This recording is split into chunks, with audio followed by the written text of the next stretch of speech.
आजकल प्रयागराज संगम का नज़ारा कुछ और ही है।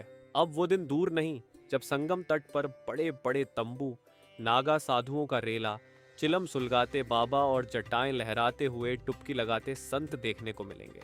ऐसा इसलिए क्योंकि 13 जनवरी से यहाँ महाकुंभ शुरू होने वाला है। इस अद्वितीय धार्मिक उत्सव का हर कोई गवाह बनना चाहता है। इसलिए कुंभ मेले के दौरान संगम में स्नान करने के लिए देश विदेश से लोग पहुंचते हैं। किसी भी कुंभ या महाकुंभ में अक्सर देखने को मिलता है कि वहां लाखों की संख्या में नागा साधु आते हैं। लेकिन क्या आपने कभी सोचा है कि आखिर लाखों की संख्या में ये नागा साधु आते कहां से हैं? मेला समाप्त होने पर कहां जाते हैं? कैसा होता है नागा सन्यासी का जीवन? कैसी होती है उनकी दिनचर्या? चलिए शुरू करते हैं।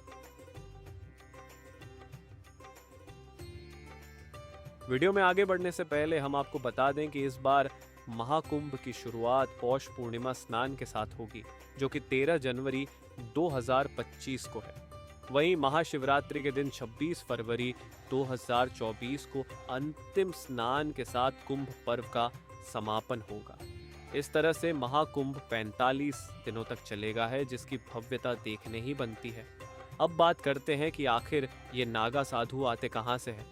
कई ज्योतिषाचार्यों के मुताबिक नागा साधुओं का जीवन बहुत ही रहस्य भरा होता है। इनके कहाँ रहने और कहाँ जाने के बारे में बहुत बता पाना संभव नहीं है, लेकिन फिर भी कुंभ में उत्तराखंड, हिमाचल प्रदेश और गुजरात में जूनागढ़ की गुफाओं या पहाड़ियों और हिमालय की कंदराओं और हरिद्वार से आते हैं।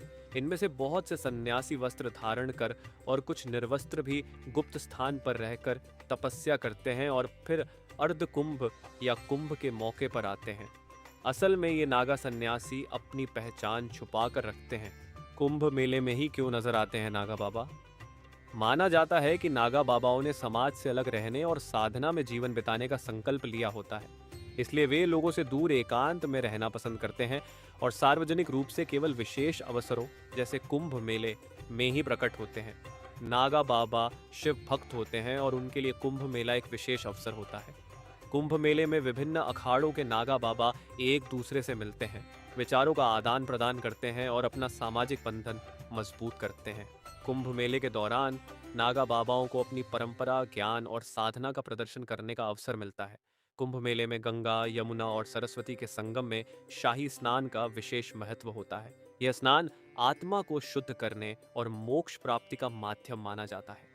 नागा बाबा इस खास अवसर पर 12 साल के बाद स्नान कर अपने तप और साधना को सिद्ध करते हैं। कुंभ मेला के समाप्ति पर कहाँ अदृश्य हो जाते हैं ये नागा साधु? बताया जाता है कि नागा सन्यासी किसी एक गुफा में कुछ साल रहते हैं और फिर किसी दूसरी गुफा में चले जाते हैं। इसके चलते इनकी सटीक स्थिति का पता लगा पाना संभव नहीं होता है। एक से दूसरी और दूसरी से तीसरी, इसी तरह गुफाओं को बदलते और भोले बाबा की भक्ति में डूबे ये नागा जड़ी बूटी और कंदमूल के सहारे पूरा जीवन बिता देता है। कई नागा जंगलों में घूमते घूमते सालों काट लेते हैं और कुंभ या अर्ध कुंभ में नजर आते हैं और अंत में जान लेते हैं कि इनकी जीवन शैली कैसी होती है। कहा जाता है कि नागा साधु भिक्षा मांगकर रात दिन मिलाकर एक ही समय भोजन करते हैं। एक नागा साधु को 7 घरों से ही भिक्षा लेने का अधिकार होता है। साथ ही जो खाना मिले उसमें पसंद नापसंद को नजरअंदाज करके प्रेम पूर्वक ग्रहण करना होता है। इसके अलावा नागा साधु सोने के लिए पलंग, खाट या अन्य किसी साधन का उपयोग नहीं कर सकते। यहाँ तक कि नागा साधुओं को गादी पर सोने की भी मनाही होती है।